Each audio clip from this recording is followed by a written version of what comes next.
Birds have a remarkable way of teaching their young to fly. As the chicks grow, parents encourage them by gradually moving food further away from the nest, urging them to stretch their wings. When the time is right, the parents demonstrate short flights, calling to their young to follow.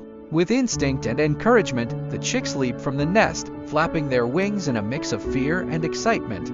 Through repeated attempts, they gain confidence and strength, mastering the art of flight under the watchful eyes of their devoted parents.